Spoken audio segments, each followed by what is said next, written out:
Hello everyone and welcome back to the Dungeon Learner's Guide. This week we've got another Commander's Guild deck tech. This is our 99th deck and it's titled Horsemanship Sportsmanship, which is surprisingly difficult to say.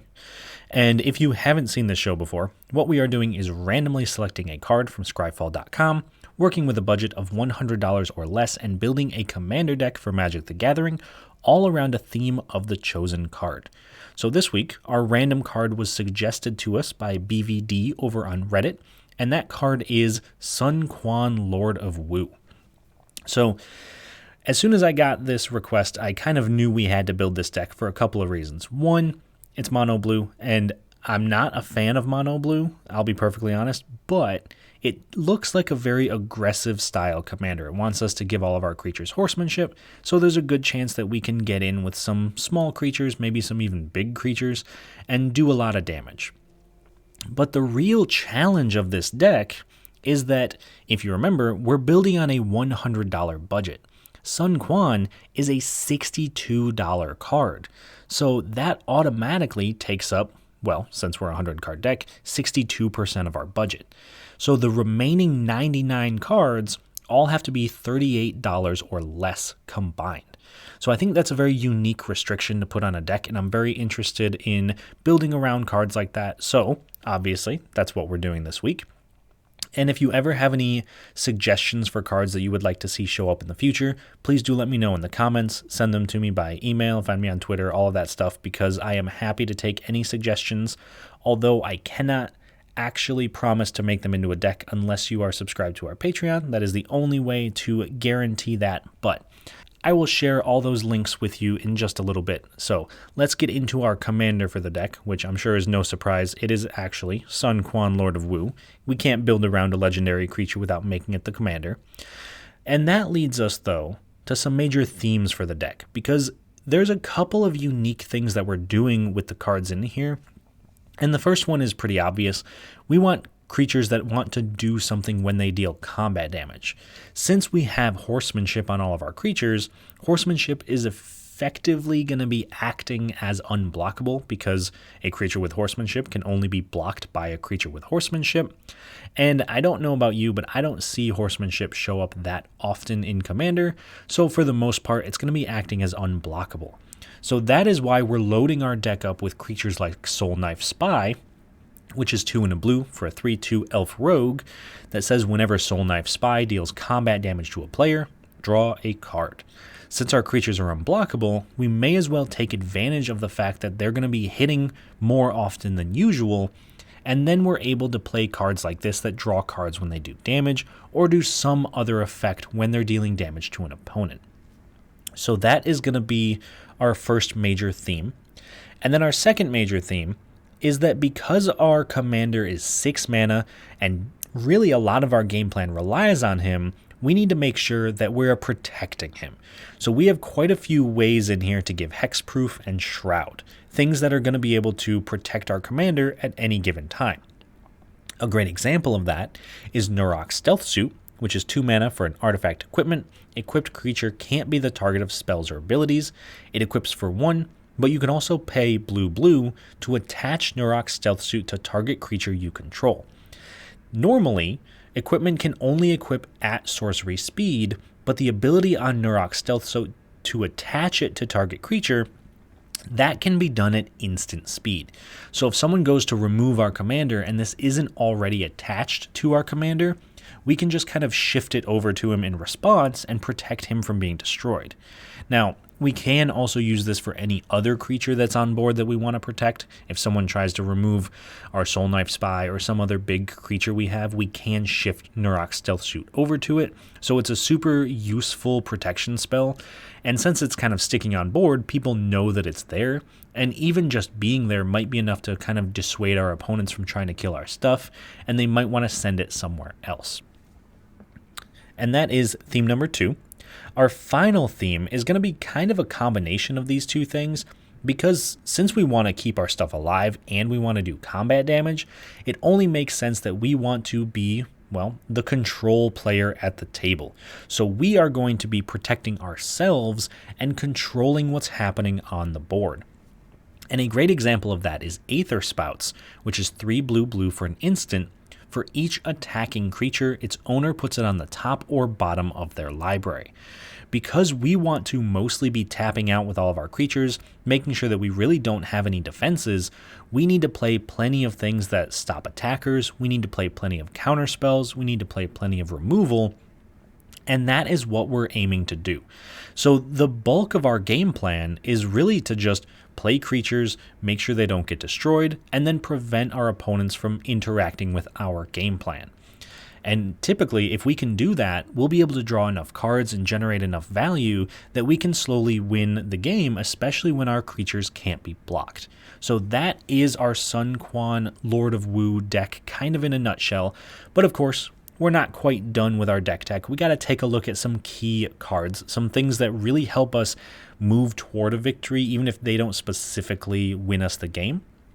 The first of which is a personal favorite of mine, Mask of the Schemer. I have found myself putting this in a lot more decks recently, particularly mono blue. But Mask of the Schemer is 2 and a blue for an artifact equipment. It equips for 2, and whenever equipped creature deals combat damage to a player, it connives X, where X is the amount of damage it dealt to that player. So in other words, we draw X cards, then discard X cards, and put a +1/+1 counter on the creature for each non-land card discarded this way. So if we attack someone with a 1/1, we connive 1, so then we draw 1 card, discard 1 card, and if we discard a non-land, we put a +1/+1 counter on that creature. Then next turn, since we put a counter on it, it's now a 2/2, we connive 2.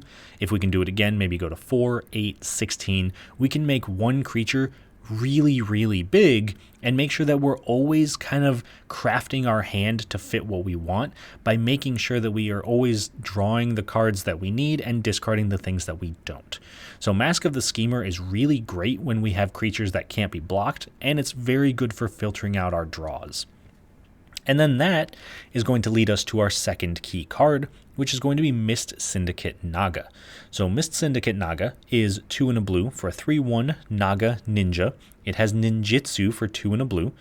And whenever it deals combat damage to a player, create a token that's a copy of Mist Syndicate Naga. So in the same way that Mask of Schemes, or the Mask of the Schemer, I suppose, not Mask of Schemes, is going to be conniving almost exponentially, provided we can continue to discard non-land cards, Mist Syndicate Naga is going to exponentially create copies of itself, because all we've got to do is hit someone once, and we now have 2 Mist Syndicate Nagas. Both of those hit a player, we have 4, we go to 8, 16, 32, so on, and at some point, if our opponents can't stop the Nagas, we're going to keep making tokens, and each of them keeps hitting for 3 damage each, so it's not out of the ordinary that we build an entire army of Nagas and just run people over, especially if we have Sun Quan on board and they can't be blocked. So Mist Syndicate Naga is kind of one of our biggest win conditions, because since it can't be blocked, there's not much our opponents are going to be able to do to stop it.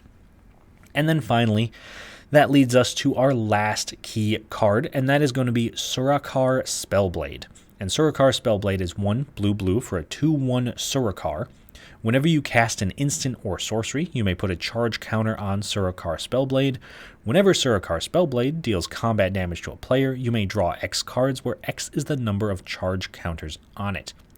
Since we are kind of leaning into the control and protection game plan, we do have quite a few instants and sorceries in the deck. So all we've got to do is cast 1 instant or sorcery, and this automatically is on par with most of our creatures by drawing a card when it deals damage. But if we can get 2, 3, maybe even more charge counters on it, and Surakar Spellblade is drawing us 2 or 3 cards every single time it does damage, that is incredibly powerful. And yeah, it's not super big, it's only doing 2 damage, but that's going to draw us into things like Mask of the Schemer and Mist Syndicate Naga and more of the win conditions, because the Spellblade is effectively going to act as a very powerful card draw spell once we get it going. So that is why it's here as a key card. It's not a win condition on its own, but it draws us into our win conditions much more effectively than most of our other creatures. So those are all of our key cards, and the next piece of our deck tech is to take a quick look at some cool interactions, some cards that synergize very well together, and honestly, that I just kind of want to highlight because I think they're kind of cool. So the first cool interaction that I want to talk about is going to be between Mordenkainen and Bident of Thassa. So admittedly, Bident of Thassa, there are a few cards in the deck that do exactly what it does. So it's not specifically Bident of Thassa, but it's more cards that say whenever a creature you control deals combat damage to a player, you may draw a card, which is exactly what Bident of Thassa does for only 2 blue. Plus, it also has the added benefit of being able to pay 1 and a blue and tap it and force creatures our opponents control to attack this turn if able. That's not going to be super relevant most of the time, but it isn't impossible that we use that somehow to take advantage. However, the fact that they're all drawing us cards when they hit is what's important. Because if we combine that with Mordenkainen, which is 4 blue for a legendary planeswalker, Mordenkainen, 5 loyalty, plus 2, draw 2 cards, then put a card from your hand on the bottom of your library. That's great, that's more card draw. But really where it's going to shine is with his -2 ability, where we're going to create a blue dog illusion creature token with this creature's power and toughness are each equal to twice the number of cards in your hand. Since we are drawing so many cards, it's very easy to have the full 7 in our hand at any given time, making the dogs 14 14s, which, if we have Sun Quan on board, can't be blocked. And at that point, they're going to start knocking people out of the game very, very quickly. Especially because Mordenkainen, if nobody touches him, can actually come in and -2 twice before he's unable to do so again. So we could get 2 dogs really before we have to even think about plussing him up at all.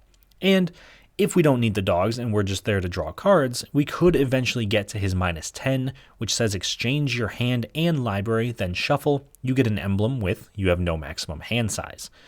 That's very unlikely to happen, but if it does, it again makes the dogs just massive because we could put 50 cards into our hand and all of a sudden literally have dogs with 100 power on board that could be unblockable with Sun Quan. So Mordenkainen can be a win condition, although more often than not, it's going to be the dogs that he makes that become the win condition. So that is our first of 2 cool interactions. And the second cool interaction that I want to talk about is going to be Robe of the Archmagi and Imrith Desert Doom. So first up, Robe of the Archmagi, 2 and a blue for an artifact equipment. Whenever equipped creature deals combat damage to a player, you draw that many cards, and it equips for 4. You could also equip a Shaman, Warlock, or Wizard for 1, but honestly, we don't have any of those in here. It's never going to be equipped for anything less than 4, which is unfortunate, but it's still good enough without that. And we want to combine that up with Imrith Desert Doom, which is 3 blue for a 5/5 legendary creature dragon. She's got flying, has ward 4 as long as she's untapped, and whenever Imrith deals combat damage to a player, draw a card. Then if you have fewer than 3 cards in hand, draw cards equal to the difference. Again, with this deck, we're going to be drawing a ton of cards, so it's very rare that we will have less than 3 cards in our hand, but the real reason these two are going to go together is because Imrith is one of the biggest creatures in the deck, which is kind of surprising, I know. It's only a 5/5, but it is mono blue after all. But Imrith also has flying and can have ward 4 if it's untapped. So if we equip Robe of the Archmagi to Imrith and then deal damage to somebody, we then draw 6 total cards because we're drawing 1 naturally from Imrith and 5 from the Robe.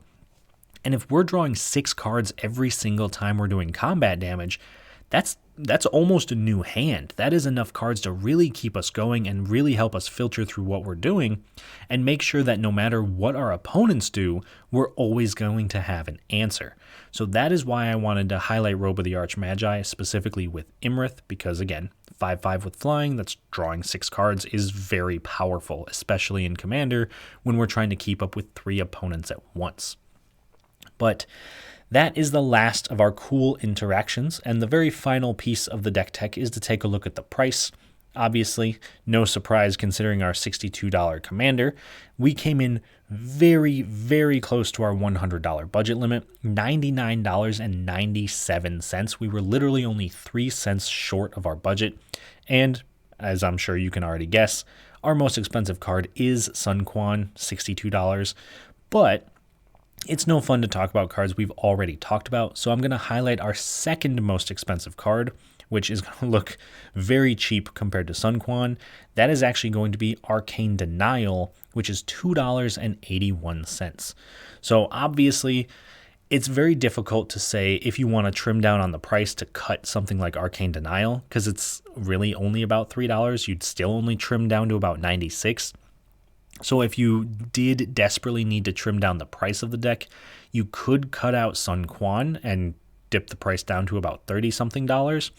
But then the deck really doesn't function quite the same. You would need to find a new commander, and it wouldn't run as effectively because you wouldn't have horsemanship. So it's a very tricky thing to do, but if you are interested in trimming the price, I guess, just a little bit, Arcane Denial would be the card to cut. But that is our overall deck tech and our price. The only thing I want to mention before we move on are some out-of-budget upgrades. And in this case, that's a lot of stuff because of Sun Quan, but we're only going to talk really about two. And the first major out-of-budget upgrade that I want to highlight is going to be Sphinx Ambassador. So again, we're highlighting the combat triggers. We want to be doing damage to our opponents, and Sphinx Ambassador is a great way to do that while giving us a large body on a flying creature and also a little bit of a minor gameplay change to it. So anyway, Sphinx Ambassador, 5 blue for a 5/5 Sphinx. She's got flying. And whenever Sphinx Ambassador deals combat damage to a player, search that player's library for a card, then that player names a card. If you searched for a creature card that isn't the named card, you may put it onto the battlefield under your control, then that player shuffles their library.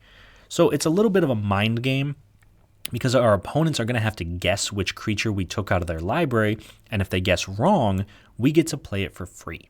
So we need to decide, are we going to try to pick their best thing and hope they don't know what it is, or pick the best thing for us in this situation and they don't know what it is? Or do we want to pick maybe the second best thing or the third best thing in the hopes that they really won't know what it is? So a very fun card, and again, a 5/5 flyer that could possibly be unblockable with Sun Quan, so definitely worth an include for that combat damage trigger. And the card that I would recommend replacing it with is Stolen Identity, which is 4 blue for a sorcery that says create a token that's a copy of target artifact or creature, and then Cipher. So we exile the spell, put it onto a creature, and when that creature deals damage, we can recast the spell for free. Normally, this would be very good, especially because our creatures are unblockable most of the time. We can kind of get in there, make sure that we're copying other things. But in practice, what I've noticed is that people really latch on to the cards that you have something ciphered onto and really want to make sure that that card does not do damage. So all Stolen Identity really does is make a copy of something and then get the thing it's ciphered onto killed, because people are really going to want to focus on that card because they don't want you to keep doing the Stolen Identity thing. So I've noticed that it's kind of a little bit more trouble than it's worth, but if you can pull it off, I'm sure very powerful card. And that is our first out-of-budget upgrade, of course. We got to talk about our second one as well. The next one, a little bit different, is going to be Ancient Silver Dragon. Once again, talking about card draw. So Ancient Silver Dragon is a massive 6 blue for an 8/8 Elder Dragon. It's got flying. When Ancient Silver Dragon deals combat damage to a player, roll a d20. Draw cards equal to the result. You have no maximum hand size for the rest of the game. That is incredibly powerful given how many cards we're probably going to be drawing with this deck. And even if we, hit a 1 on the d20 and only draw 1 card, that's still equivalent to most of the creatures in our deck. So it can really only go up from there. And if we're lucky enough to draw 20, or really even 5 is probably already way above curve, it's incredibly powerful. And we can combine this with things like Robe of the Archmagi to draw 8 more cards when it deals damage. And it's just really, Ancient Silver Dragon would be an all-star in this deck. So if you do have an extra one, or you don't mind springing the $20 for one, it is an amazing include in this deck. So much so that I figured we would take out at least one piece of removal to slide it in. And that in this case is Ring of Evos Isle, which is 2 mana for an artifact equipment. You can pay 2, equipped creature gains hexproof until end of turn. Then at the beginning of your upkeep, put a +1/+1 counter on equipped creature if it's blue, and it equips for 1.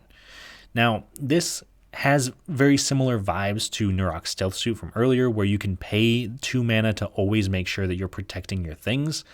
The downside to this is that it has to be equipped, and you can equip it at instant speed, and that you have to pay 2 mana every single time someone targets it because it's going to die otherwise.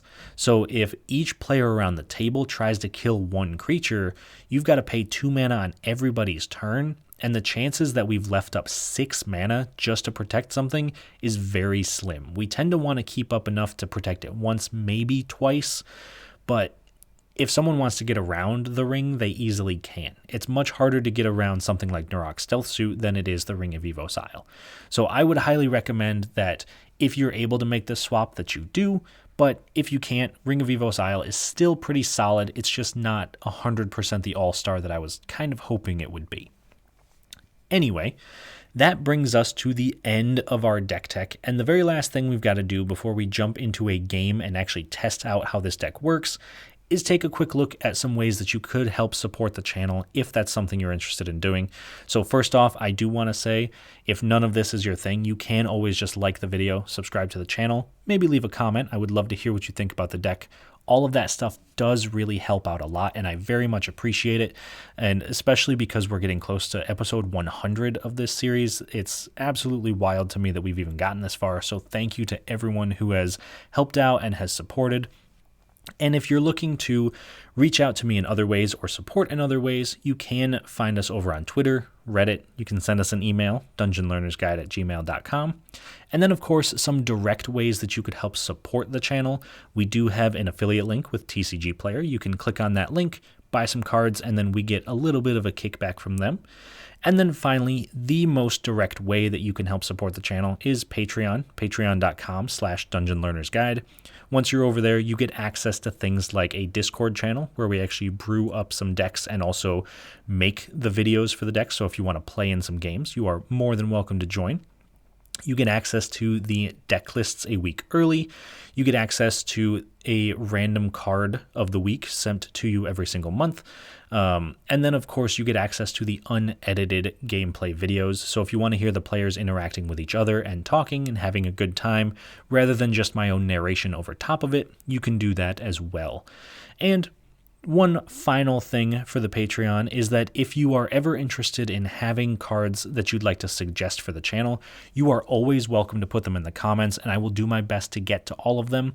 Unfortunately, I do get a lot of suggestions, so I can't quite get to everybody's.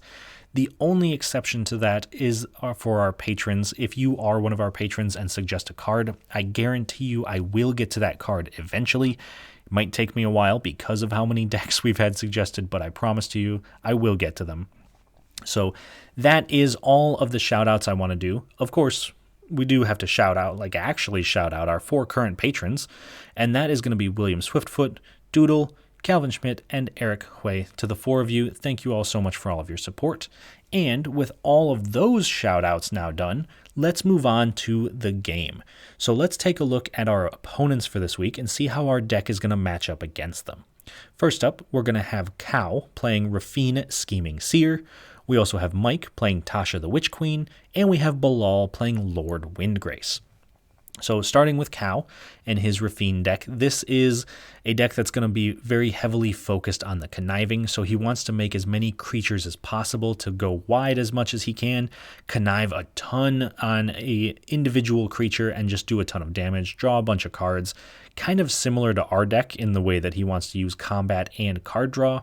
So I'm very interested to see how this goes. This is actually my first time playing against a Rafine deck, and I'm very interested in Rafine as a commander, so I'm very excited to see what Cow can do.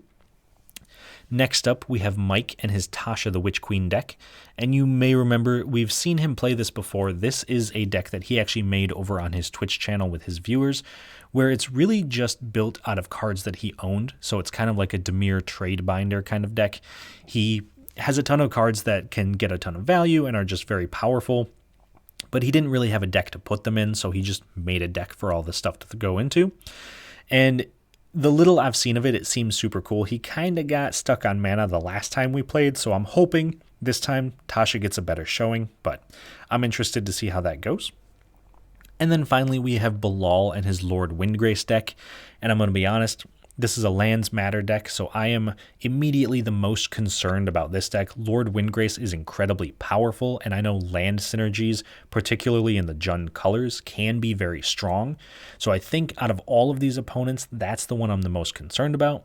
But we will see how it goes. I hope you all enjoyed the deck tech. I hope you are looking forward to the gameplay as much as I am, and I will talk to you all once it's done. At the start of the game, Cow goes first, followed by Mike, myself, and then Bilal. On Cow's first turn, he plays a Creeping Tar Pit. Mike plays a Floodplain. I play a Lonely Sandbar. Bilal plays Valakut the Molten Pinnacle. Cow plays a Shine Shadow Snarl and then casts Currency Converter, letting him exile any card he discards and then returning it to his graveyard later to make a treasure if it's a land, or a 2/2 rogue if it's a non-land. Mike sacrifices his Floodplain, searching his library for a Watery Grave, putting it into play untapped, paying 2 life, then plays a Swamp and casts Key to the City, letting him discard a card to make a creature unblockable, and then pay 2 mana when it untaps to draw a card. I play an island and cast Yuan-Ti Malison, which has unblockable if it's attacking alone, and ventures into the dungeon when it deals combat damage to a player. Bilal plays a forest and casts Sakura Tribe Elder. Cow plays a command tower and casts his commander Rafine Scheming Seer, allowing him to connive X when she attacks, where X is the number of attacking creatures. Mike plays a Contaminated Aquifer. I play an island and attack Cow for 2 with the Malison, venturing into the dungeon of the Mad Mage when it deals damage, gaining me a life. Then, in my second main phase, I cast Soul Knife Spy, which draws me a card when it deals combat damage to a player. Bilal plays a Strip Mine and then casts Arcane Signet. Cow attacks me with Rafine, conniving 1, discarding a land card, not putting a +1/+1 counter on her, and hitting me for 1 total damage. Then, in his second main phase, he plays an island and casts Arcane Signet. At the end of turn, Mike activates Key to the City, discarding a card to make Bilal's Sakura Tribe Elder unblockable. This allows him to pay 2 mana when he untaps to draw a card with the key. After that, he plays an island and passes.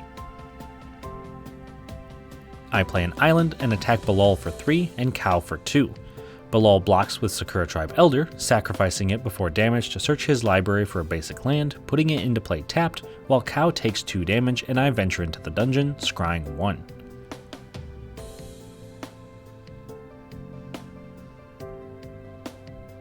Bilal plays a forest, and at the end of turn, Cow activates Currency Converter, putting Temple of Mystery into the graveyard and making a treasure token.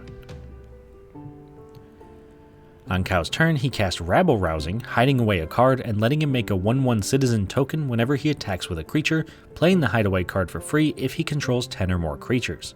He then attacks me with Rafine, creating a citizen, conniving 1, discarding a non-land, putting a +1/+1 counter on Rafine, and hitting me for 2 total damage. Then, in his second main phase, he plays a Plains. Mike plays a Swamp and casts Kira Great Glass Spinner, countering the first spell or ability to target any of his creatures each turn. I play an island and then attack Bilal for 2 and Mike for 3, but before damage, I ninjutsu in Mist Syndicate Naga, returning the Malison to my hand.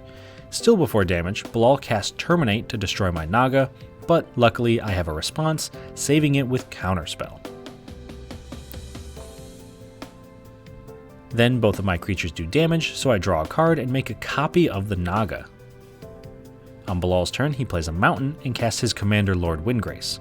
He activates Windgrace's +2 ability to discard a card and draw a card. Then at the end of turn, Cow uses Currency Converter to make a 2/2 rogue. Cow attacks Windgrace with Rafine and the Rogue, and then attacks me with the Citizen, making 3 more Citizens, conniving 3 times with Rafine, discarding 2 non-lands, putting 2 +1/+1 counters on Rafine, hitting me for 1 and Windgrace for 6, putting the Planeswalker to only 1 loyalty. Then in Cow's second main phase, he plays a Swamp. Mike plays a Swamp, and then activates Key to the City, discarding a card to attempt to make Kira unblockable, but due to her own ability, it gets countered. He then casts Talent of the Telepath, making Cow reveal the top 7 cards of his library and letting Mike cast 2 instants or sorceries from among them without paying their mana cost. Unfortunately, Mike only hits 1 spell, casting Utter End to exile Cow's Rabble Rousing. I play an island and attack Windgrace, Bilal, and Mike all for 3. This kills the Planeswalker while I draw a card and make another copy of the Mist Syndicate Naga. Then in my second main phase, I recast the Yuan-Ti Malison, followed up by casting Jehessian Thief, which draws a card when it deals combat damage to an opponent.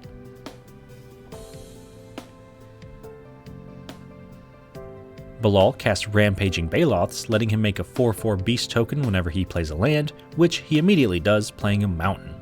Then at the end of turn, Cow makes a treasure with the currency converter. On Cow's turn, he attacks Mike with Rafine, Bilal with a Rogue, and me with 4 citizens.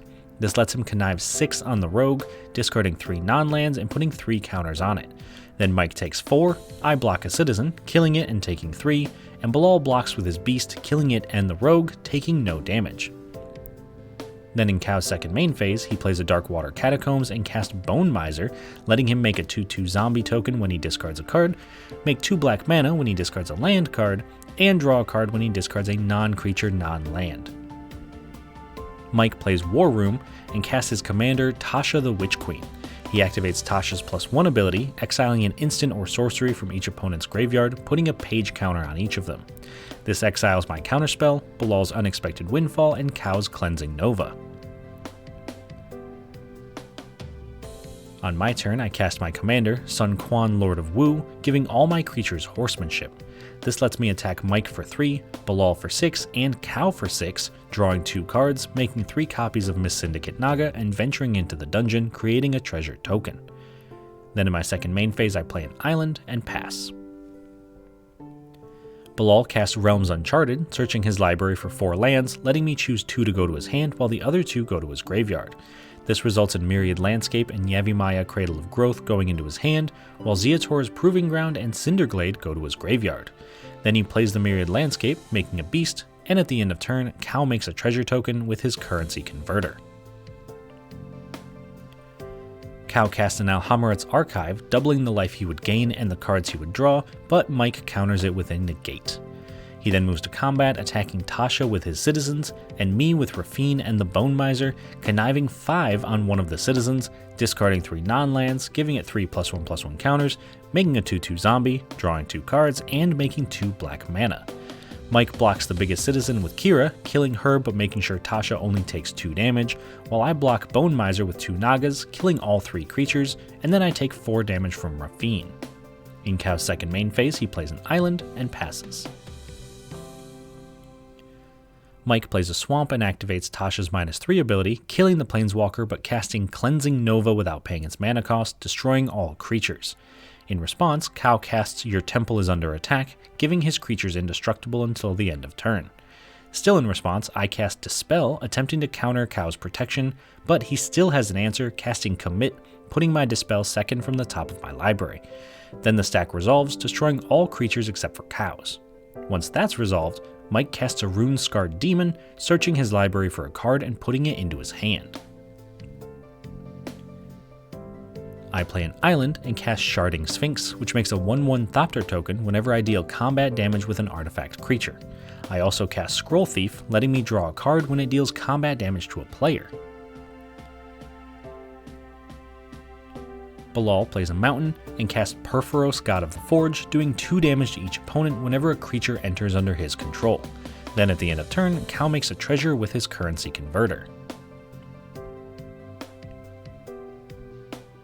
In Cow's upkeep, Mike casts Darkness, preventing all combat damage that would be dealt this turn.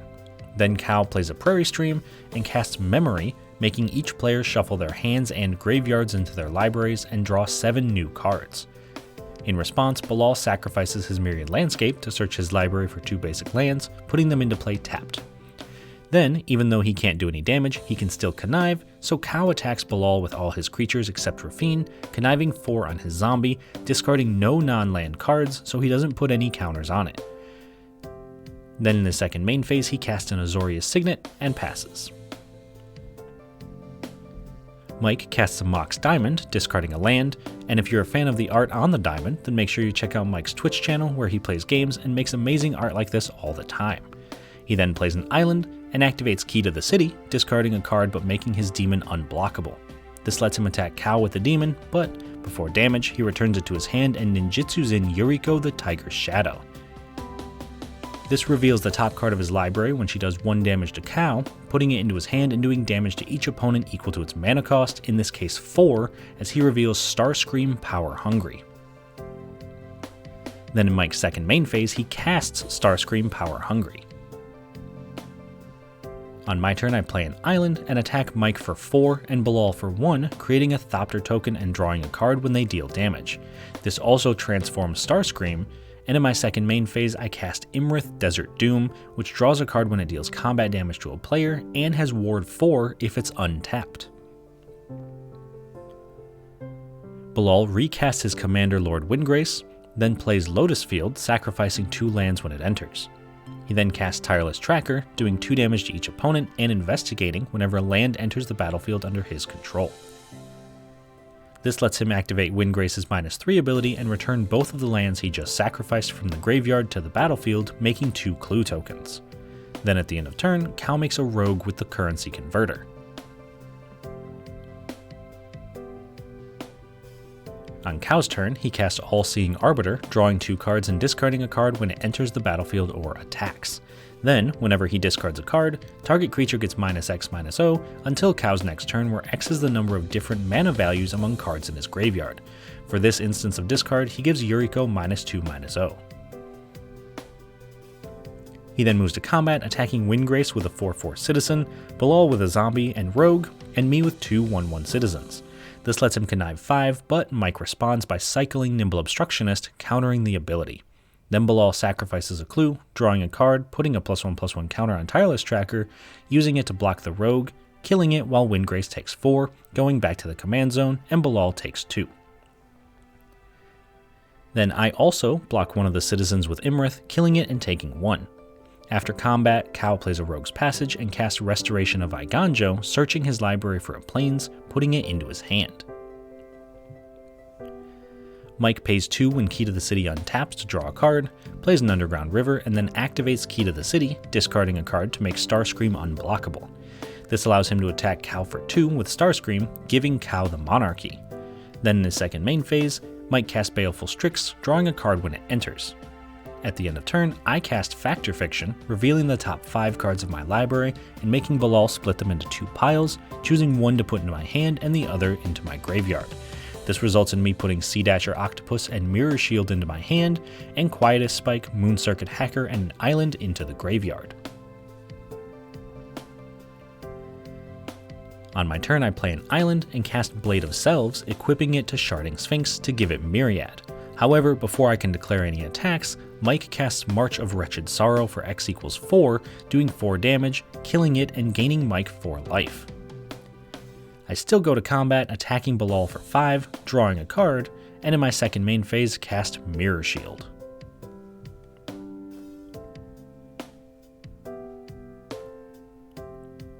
Bilal casts Titania Nature's Force, doing 2 damage to each opponent, letting him play Forest from his graveyard, making a 5/3 elemental token when he plays a forest, and also milling 3 when an elemental he controls dies.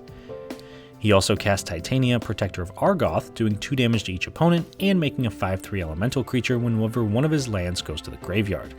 He also casts Rampant Growth, searching his library for a basic land, putting it into play tapped. In response, Mike channels Odawara, Soaring City, to return Perforos to Bilal's hand. As the mountain enters, Bilal does 3 damage to Mike because of Valakut, and finally he plays another mountain, doing 3 more damage to Mike and creating 2 total clues.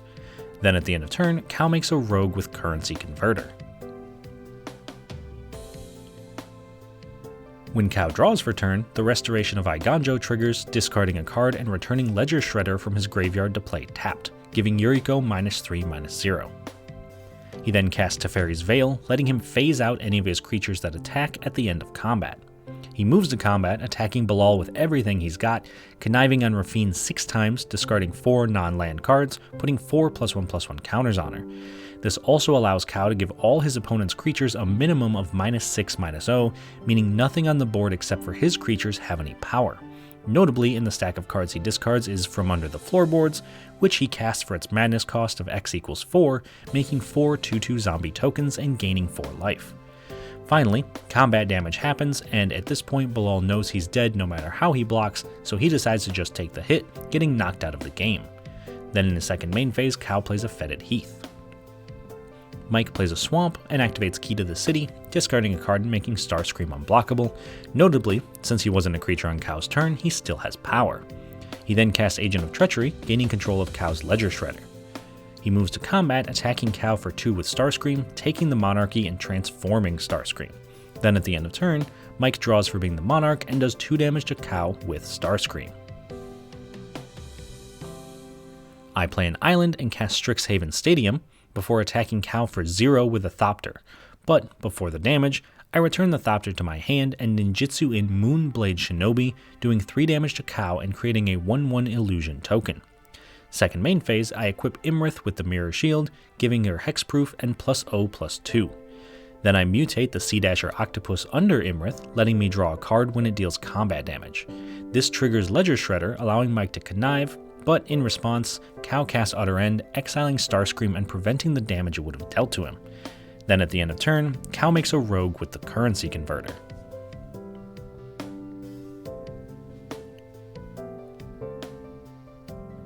When Cow draws for turn, the Restoration of Iganjo transforms into Architect of Restoration, and he recasts Bone Miser before attacking Mike with everything except for Rafine, conniving 6 times onto a Citizen token, discarding 3 non-land cards and putting 3 +1/+1 counters on it. This also allows him to give all his opponent's creatures except Imrith -6/-0, create a zombie, make 6 black mana, and draw 2 cards. Mike tries to block as much damage as he can, but it's still not enough, knocking him out of the game. In Cow's second main phase, he activates Currency Converter, making a treasure token. Then, since all of his creatures are phased out at the end of combat, he casts Austere Command, attempting to destroy all creatures and artifacts, but I have an answer, countering it with a negate.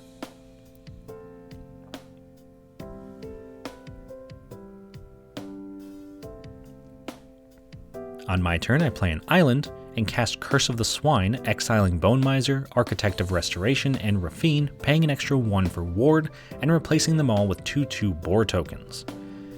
I move to combat, attacking Cow with Imrith for 5, drawing 2 cards when it deals combat damage, and becoming the Monarch. On Cow's turn, he casts Treasure Cruise, drawing 3 cards, and then recasts his commander Rafine. He activates Currency Converter to make a treasure, and also casts Quasar Augur of Agonies, gaining a life and making target opponent lose a life whenever he draws a card. Finally, he casts Strionic Resonator, letting him activate it to double any triggered ability he controls. Before combat though, I try to survive by casting Rapid Hybridization on Rafine, destroying her and giving Cow a 3/3 Frog Lizard token. Unfortunately, this still isn't enough as Cow attacks me with everything he's got, and even after blocks, I take 28 damage, winning Cow the game. Alright, so that was a sweet game. Definitely got to show off some powers of the deck. I think Sun Quan put in a lot of work. I do think that I made a mistake casting Sun Quan before the board wipe because we knew it was coming. In my mind, I was thinking I would just recast him because he would come out of the command zone, but that didn't quite pan out the way that I wanted. Otherwise, we got to draw a ton of cards, we got to see our creatures do a ton of work, and it was very cool to see Mist Syndicate Naga kind of start to go off. At one point, we had 4 of them, so very, very impressive. I think that the deck, considering 99% of it is only about $30, it worked a lot better than I expected, in all honesty, and I'm very happy with it.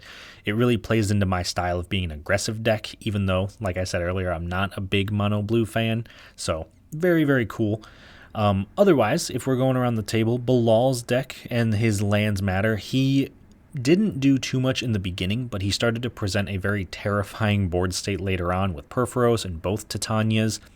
And the turn that Cow actually knocked him out, Bilal was very open and honest about the fact that if he'd been able to untap, he was going to win the game. So another example of why lands can kind of be pretty terrifying because it didn't look automatically scary, but if you kind of knew what to look for with Perforos and the fact that Titania would make a bunch of tokens, it was a pretty terrifying board state. So very impressive showing from Bilal and Lord Windgrace. Mike and his Tasha deck, once again, very impressive showing. I think that it did much better than last time considering he got lands, but it was very cool to see just the synergies built around cards that didn't really intend to go together. The fact that he just kind of pulled cards out of binders and threw them into a deck.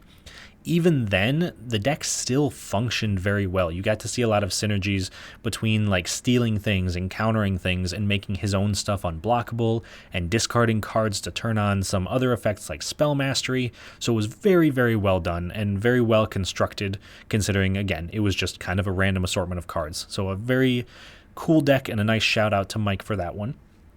And then finally, got to talk about our winner here, Cow and his Rafine deck. Very cool to see. It had a lot more staying power than I expected. It was interesting too because I don't think Rafine would normally stay on the board that long. I'm not quite sure why none of us removed her. I know personally I didn't have any removal spells for her. I imagine that there were some floating around, but we never quite got to see it, so I think Rafine sticking around a lot longer than she probably should have really lended Cow the victory in that one, because conniving is just an incredibly powerful mechanic. The more I see it, the stronger it seems to be.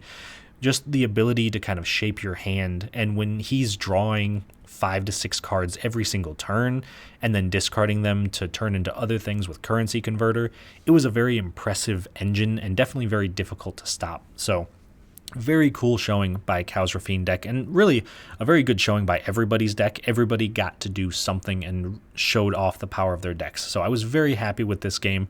I hope you all were as well. But I suppose that brings us to the end of the video for today. Thank you all so much for watching. Please do leave a like and subscribe to the channel if that's something you're interested in doing.